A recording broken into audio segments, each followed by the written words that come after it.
Hey everyone, Scott here, today with another Fusion World replay video.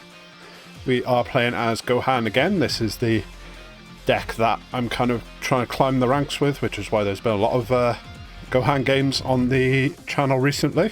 And today we're up against another green deck in the green androids. I picked this game out to kind of commentate the replay because it's kind of an atypical green versus green matchup.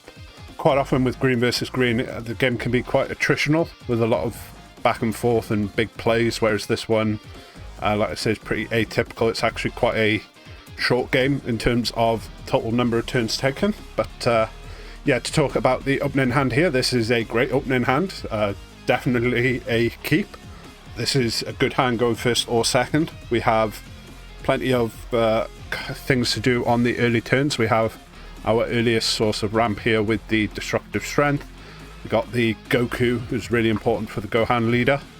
And the Gohan here isn't as important in a green matchup, KOing 4 or less. Quite often they're not going to be playing anything 4 or less that's really worth KOing.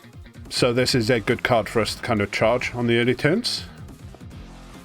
Go ahead, turn our opponent's hand on here so we can see what they've got. They're running a pretty typical green deck as well. I think they're maybe a bit heavy on the zero combo power cards, and we will see that a bit towards the end of the game. Go ahead and just charge the duplicate Goku, and then we get even a third copy here. So definitely not going to run out of these Gokus. Go ahead, just play the 1-drop just to use up our energy on that first turn. So since we went second here, we have the benefit of the energy marker, meaning we can destructive strength next turn to get us up to 3 real energy, and then we have a good follower in either the Goku or the Gohan.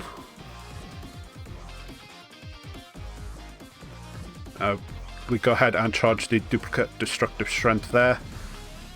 Not planning on using 2 copies of it. And we go ahead and play the Goku out. Generally, I play the Goku over the Gohan because on the early turns, if you look at the top 3 and you see something you can't take, like a super combo, you're pretty much guaranteeing it's going to the bottom of the deck. You're not going to see it. Whereas in the early turns, just drawing a card off the Goku, it's really kind of the same thing. The only time I use the Gohan early on over the Goku is if I'm searching for that destructive strength.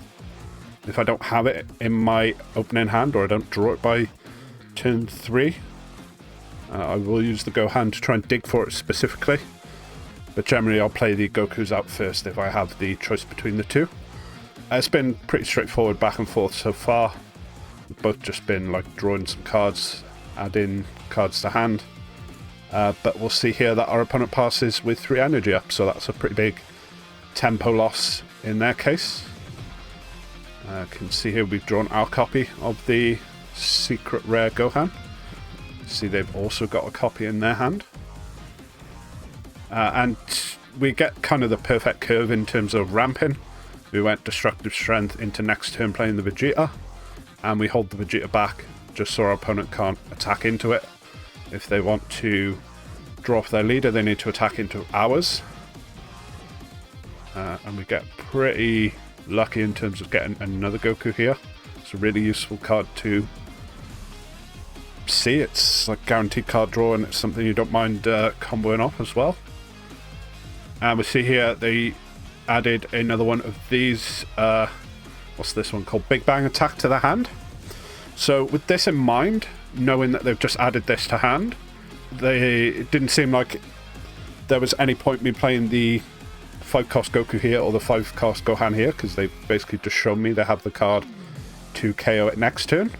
In this situation, my thought process was that the androids 17 and 18 lines up pretty well.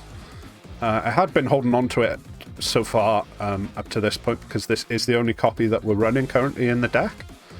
When I first started playing Gohan on the ladder, I was running, I think, 3 copies of this, but I ended up cutting 2 of them in favour of more of the 8-cost Brolys. I find this guy to be a lot more important in the green matchups, or most of the green matchups, like if I'm going against a opponent Gohan or a Broly, having the 8-drop is a lot more important, I think. His ability to just KO something no matter the energy cost. He's really the only card in green that does that currently. Whereas the android skill of KOing 2 cards 3 or less isn't super useful in most green matchups. It's only going to get you little guys like the Gohan or the Goku. I mean, it can also get rid of like this Trunks here, but like we see our opponent's charge 1, I think we charge 1 or combo 1 off later in the game. They're just not as useful in the green matchup again, because you don't tend to have great targets to attack into with this guy. He's pretty good for trying to get rid of the full cost Vegeta, this guy here, if I bring him up. He's a pretty good target for the Trunks to attack into.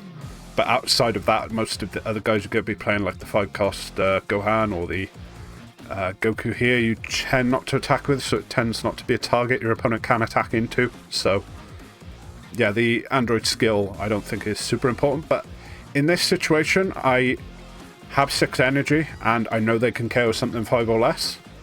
So I think that the 17 and 18 lines up pretty well as well, with them being on 5 life. It's something you do quite a lot in Masters for a long time now, is you hit your opponent when they're on 5 life with double strike or triple strike, because they're kind of incentivized to take the hit so they can get down to where they can awaken.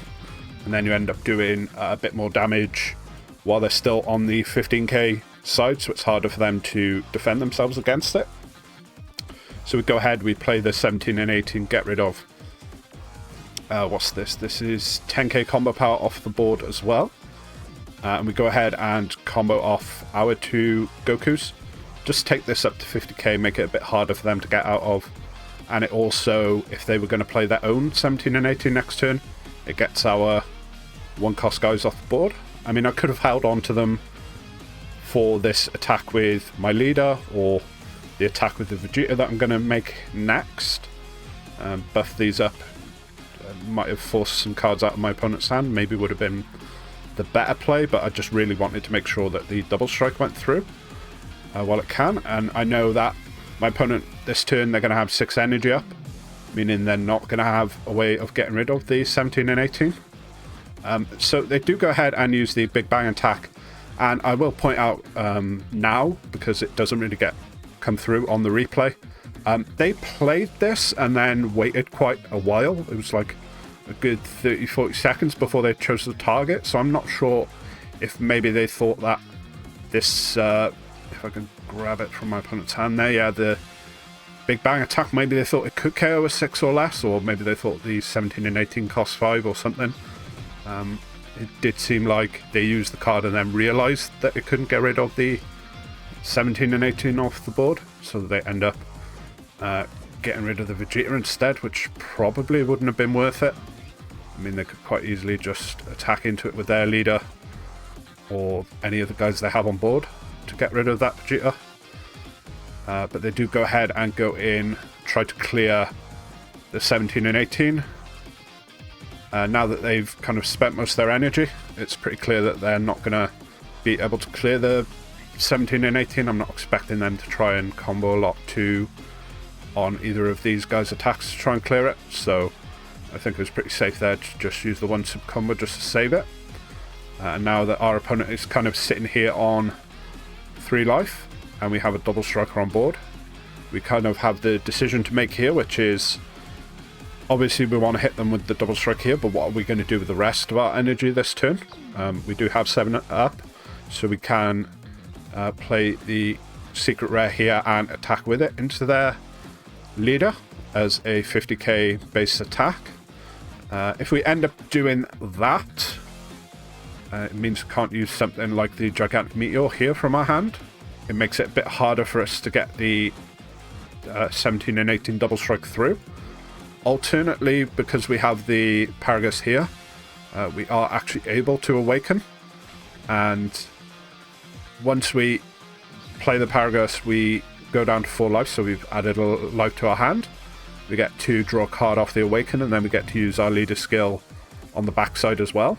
This would be 35k, then the 10k from the Paragus, make it 45k, and then we've drawn 2 cards.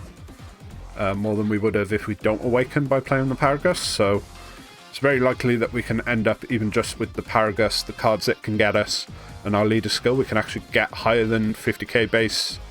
Well, pretty much 50k base anyway. So in the end I decided to forego using the secret rare. If I'd thought about it a bit, because I believe I charged this guy here. If I'd thought about it and the fact that I wasn't going to use this turn, maybe it would have been better just to charge this and keep this in hand for a bit more combo power. But as we'll see here, I go ahead and I attack in straight away with the double strike. If I was playing a double strike from hand and then attacking with it, I would not do that before trying to put my opponent down to 2. But in this situation where they know that the double strike is on board, it's going to be coming in at their leader this turn. My decision is that if I go with this first and they combo out of it, then fair enough, I can maybe reevaluate and play things slightly differently. I don't have to go all in on my leader's attack then. Maybe I can just play a Goku down or something and just play a bit defensively and then try again next turn, because again they're going into 7 energy next turn, so they're still not going to have a way to clear this way, the 17 and 18 from our side of the board with non-combat damage at least. Like, they could try and attack into it again and clear it, or they could play like their secret rare and attack into it and try and clear it, but they're not going to be able to straight up KO it. I did do the calculations here based on what they had on their hand and on the board as well. They can get above 80k, or they can get to 80k rather, which we'll see here. We go up to 65 and then we combo Trunks to go to 75, and our opponent ends up taking it. They could have got to 80 using the cards on their board, or they could have got rid of an energy with instant Kamehameha and just one of the cards from their board, and there would have been enough for them not to take the double strike hit there.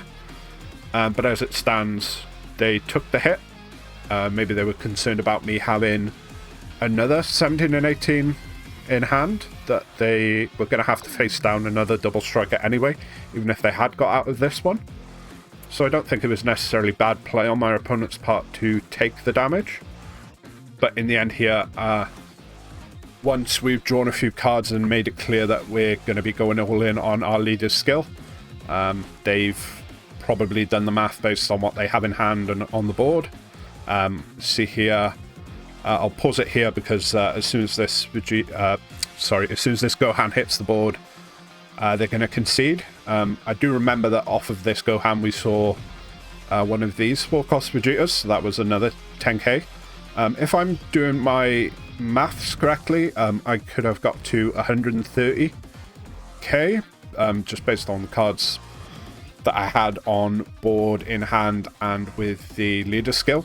So that was nowhere near what they can do. They can see here what I was saying before about them having quite a few 0 combo power cards in hand. You know, they got 2 copies of the 17 and 18, they got 1 copy of the Broly, they have the secret rare, and they also have like a big bang attack here which has no combo power either. So yeah, we go ahead, and as soon as they see this, they've obviously figured out that they can't win from this position. They go ahead and they concede the game. So that's it for this video. Go ahead and let me know what you thought in the comment section down below. You can also subscribe and leave a like. Doing both of those really helps me out. And be sure to check back on the channel for more of these gameplay replay videos.